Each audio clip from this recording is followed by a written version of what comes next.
प्रणाम माते। पूजा की सारी तैयारियां हो चुकी हैं, कृपया कर आप पूजा के लिए पधारें। ओम माता रुद्राणां दुहिता वसूनां स्वसादित्यानां मृतस्य नाभि प्रनुवोचं चिकितुषे जनायमा गामनागामदितिं वदिष्ठ। ओम दधिक्राव्नो अकारिसं जिष्णोरस्वस्य वाजिनः सुरभीनो मुखा करप्रण आयुगं सीतारिषत्। ओम घृतं घृतपावानः पीबत् वसां वसा पावानः पिबतान्तरिक्षस्य हविरसि स्वाहा। दिशा प्रदिश आदिशो विदिश उद्दिशो दिग्भ्य स्वाहा। ओम मानस्तोके तनये मानो आयुषी मानगोषु मानो अश्वेषु रिरीशः मानो वीरान रुद्रभामिनो बदिर्हविष्मन्तः सद्मितत्वा हवामहे। त्वं माता सर्वदेवानां त्वं च यज्ञस्य कारणं त्वं तीर्थं सर्वतीर्थानां नमस्ते तु सदा नघे। हे पाप रहित गोमाता, तुम सब देवों की जननी हो, तुम यज्ञ की कारण रूपा हो, तुम समस्त तीर्थों की महातीर्थ हो। माते, तुम्हें मेरा सदा सदा नमस्कार है।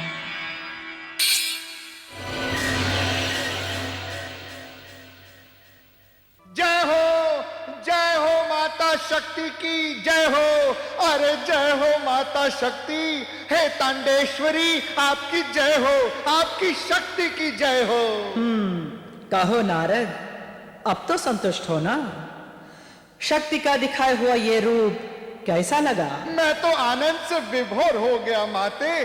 धान पर मूसल पड़ता है तभी छिलका निकलता है, ऐसे नहीं। नारद, आधा सेर के ओछे बर्तन में सेर भर का अन्न नहीं समाता।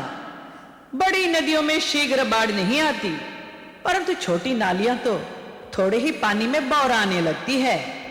यही दशा है ज्ञान और लक्ष्मी की। कवि लोग अपने ज्ञान का डिंडोरा इधर उधर पीटते रहते हैं और लक्ष्मीवान लक्ष्मी के प्रदर्शन को ही बड़प्पन समझते हैं। तभी शक्ति को कभी शूरसेन का डाकू रूप तो कभी शक्ति सिंह का दमन रूप धारण करना पड़ता है। सच कहा माता आपने, मार के आगे ही भूत भागते हैं। परंतु फिर भी आपने न जाने क्यों विद्यासागर और राजलक्ष्मी को जैसा दंड देना चाहिए था वैसा दंड नहीं दिया। अहंकार के नाक का फन माता पूरी तरह कुचल देना चाहिए।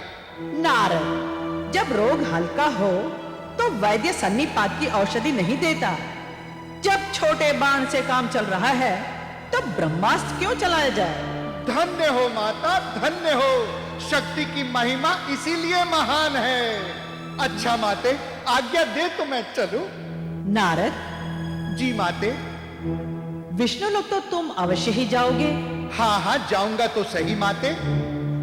तो देवी लक्ष्मी को अवश्य समझा देना कि अपनी राज्य लक्ष्मी की दशा देखकर अब भी स्वीकार कर लें कि शक्ति ही सर्वश्रेष्ठ है और सदा सर्वदा सर्वश्रेष्ठ रहेगी।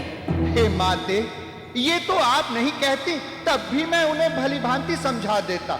ये तो मेरा प्रथम कर्तव्य है। अच्छा माते, आज्ञा दे।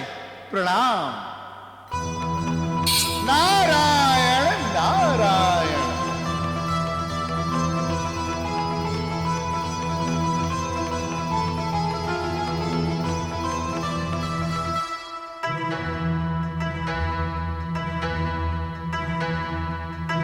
नारायण नारायण।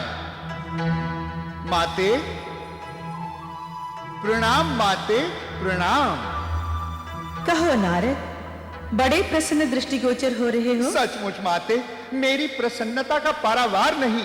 माता शक्ति की कृपा से एक अति भीरू भी परम बली मारुत सुत हनुमान की भांति सहसा बलवान बन गया और उसने आपकी निर्बला असहाय आंसू बहाती राजलक्ष्मी को राजपथ पर पुनः आसीन कराकर उसे अपना चिरऋणी बना लिया। क्या आपने देखा नहीं? हाँ हाँ देखा। तो क्या माते, इससे निर्विवाद सिद्ध नहीं हो गया कि शक्ति ही सर्वश्रेष्ठ है, ना विद्या ना लक्ष्मी? विद्या की बात छोड़ो नारद, वो तो पुजारी के पुत्र विद्यासागर के रूप में बस कल्पना के सागर में गोते लगाती है। रहा प्रश्न तुम्हारे शक्ति का, तो उन्हें राज्यलक्ष्मी को उसकी प्रतिष्ठा के अनुसार ऊंचा आसन देना ही पड़ा। और शक्ति सिंह को सेनापति बनकर राज्यलक्ष्मी की दास्ता स्वीकार करनी पड़ी। माता, इस घटना को आप इस प्रकार क्यों नहीं देखती कि शक्ति ने अहंकार रूपी शूर सैन का दमन कर प्रजा को सुरक्षित बनाया है? नारद भूलो मत, लक्ष्मी तो सदा से अपने उपभोग, विलास और रक्षा के साधनों को मुंह मांगा धन देकर त्रय करती रहती है। शक्ति सिंह सेनापति पद के लोभ में राजलक्ष्मी का दास बन चुका है। कुछ भी कहो माता, राजलक्ष्मी को शक्ति सिंह के बल के सामने जीवन भर अपनी पलकें झुकाकर रखनी होंगी, अन्यथा उसका राजवैभव टिक नहीं पाएगा। नारद, तुम देवी शक्ति के रौद्र रूप के भ्रम में आकर लक्ष्मी के महत्व को कम मत आंको।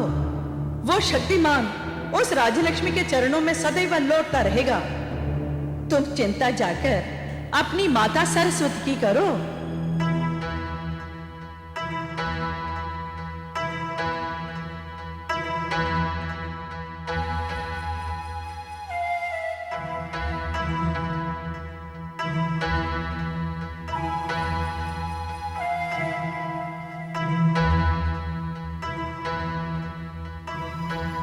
प्रणाम माते।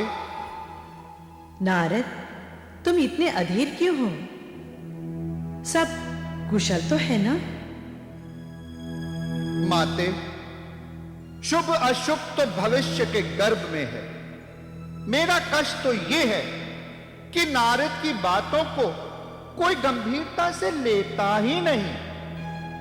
तो क्या तुम्हारा संकेत लक्ष्मी जी और महाकाली की ओर है? माता, आपने ठीक अनुमान लगाया। आजकल लक्ष्मी जी को न जाने क्या हो गया है। वो राजलक्ष्मी शूरसेन के बंधन में बंद पड़ी आंसू बहा रही थी। उस शक्ति सिंह ने उसकी प्राण रक्षा की, तब कहीं जाकर बची। फिर भी माता लक्ष्मी घमंड से कहती हैं, शक्ति सिंह तो राजलक्ष्मी का दास है, दिन को रात बता रही हैं।